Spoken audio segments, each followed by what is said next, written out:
온 가족이 함께 하나님께 예배드리는 가정 예배 시간입니다. 찬양으로 예배를 시작하겠습니다. 찬송가 502장 빛의 사자들이여, 다 함께 찬양을 하나님께 올려드리겠습니다.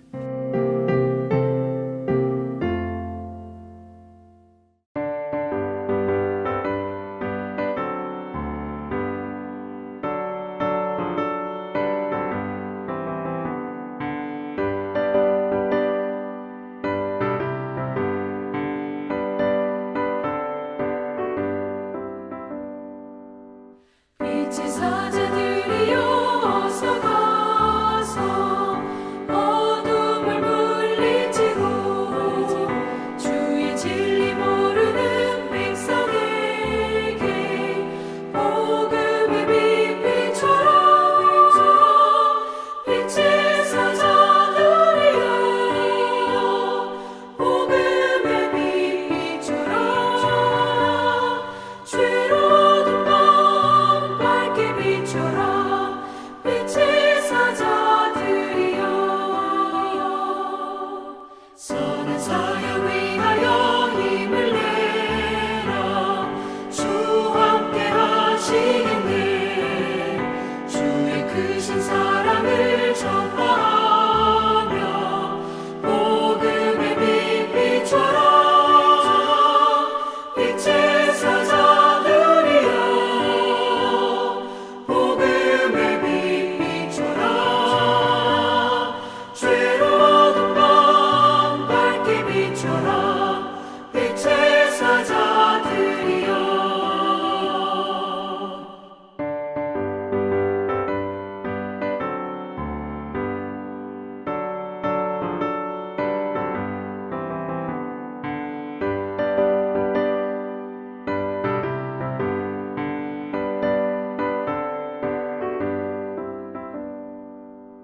주님 부탁하신 말 순종하여 이 진리 전파하라. 산을 넘고 물 건너 힘을 다해 복음의 빛 비춰라. 빛의 사자들이여 복음의 빛 비춰라. 죄로운 밤 밝게 비춰라. 빛의 사자들이여 동서남북 어디나 땅끝까지 주님만 의지하고 눈 어두워 못 보는 백성에게 복음의 빛 비춰라. 빛의 사자들이여 복음의 빛 비춰라. 죄로운 밤 밝게 비춰라. 빛의 사자들이여 예배를 위해 기도드리겠습니다.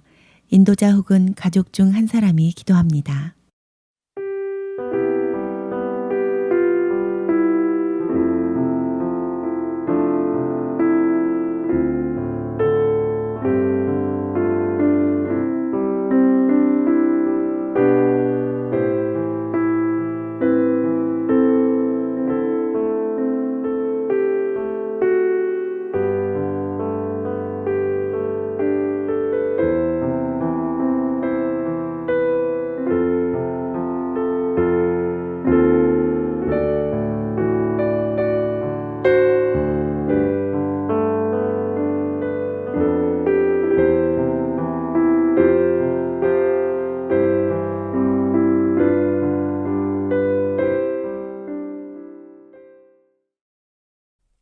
오늘의 성경 말씀은 누가복음 5장 4절에서 7절까지의 말씀입니다. 다 같이 합독하시겠습니다. 말씀을 마치시고 시몬에게 이르되 깊은 데로 가서 그물을 내려 고기를 잡으라. 시몬이 대답하여 이르되 선생님, 우리들이 밤이 새도록 수고하였을 때 잡은 것이 없지만은 말씀에 의지하여 내가 그물을 내리리이다 하고, 그렇게 하니 고기를 잡은 것이 심이 많아 그물이 찢어지는지라. 이에 다른 배에 있는 동무들에게 손짓하여 와서 도와달라 하니 그들이 와서 두 배의 채움에 잠기게 되었더라. 아멘. 어느 날 예수님께서 호숫가에서 설교하실 때 사람들이 너무 많아서 베드로의 배에 올라가셔서 설교를 하신 적이 있습니다. 설교를 마치신 후에 예수님은 베드로의 고민을 아셨기 때문에 베드로를 도와주고 싶어 하셨습니다. 그래서 깊은 데로 가서 그물을 내려 고기를 잡으라고 말씀하셨습니다. 사실 베드로는 고기잡이의 잔뼈가 굵은 노련한 어부죠. 그러나 사실 지난밤에는 아무리 애를 써도 고기를 잡을 수가 없었던 상황이었습니다. 자신의 힘과 경험의 한계를 느끼면서 완전히 절망하고 있었던 거지요. 그런 베드로에게 예수님이 말씀을 주신 것입니다. 베드로는 예수님께 이렇게 고백합니다. 선생님, 우리들이 밤이 새도록 수고하였습니다. 그러나 아무것도 잡을 수가 없었습니다. 그렇지만 예수님께서 말씀하시니 그 말씀에 의지해서 제가 다시 한번 시작하겠습니다. 그물을 내리겠습니다.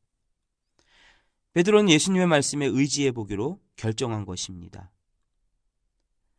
그런데 예수님의 말씀대로 그물을 던지니까 고기가 정말 너무나 많이 잡혔습니다. 오늘 우리는 지난 한 달간 어떤 말씀에 의지해 살았는지 돌아보아야 합니다. 예수님의 말씀을 의지했을까요? 아니면 우리 자신의 생각을 의지하며 살았나요? 예수님의 말씀을 의지해야 합니다. 예수님의 말씀대로 순종하면 놀라운 기적이 일어납니다. 두 번째로 새로운 그물을 던져야만 합니다. 예수님께서 오셨을 때 베드로는 그물을 수선하고 있었습니다. 베드로는 결코 가만히 앉아서 자고 있었던 것이 아닙니다. 사람이 한번 실패하면요, 다시 일어나기가 참 쉽지가 않습니다. 왜냐하면 두렵기 때문이죠. 그리고 막막하거든요. 고기를 잡으려면 그물을 다시 수선하고 준비해야 하는 것을 꼭 기억하시기 바랍니다. 주님의 말씀을 기다리면서 때를 기다리십시오. 중요한 것은 우리가 준비할 때에 옛날 실패한 그물을 던지지 말고 새로운 그물을 날마다 준비하고 있어야만 한다는 것입니다. 여러분, 앞으로의 10년은 지금까지의 10년과 다를 것입니다. 많은 변화가 일어나게 될 것입니다. 앞으로의 10년을 위해서 새로운 그물을 준비하십시오. 기도하며 준비해야 합니다. 성령 충만을 받아야 합니다. 예수님만 의지하시기 바랍니다. 이제 나눔과 기도의 시간입니다. 첫 번째로, 나는 지난 한 달간 어떤 말씀에 의지해 살았나요? 가족끼리 나누어 보시기 바랍니다.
두 번째로, 오늘 내가 붙잡을 말씀을 달라고 하나님께 기도하시기 바랍니다.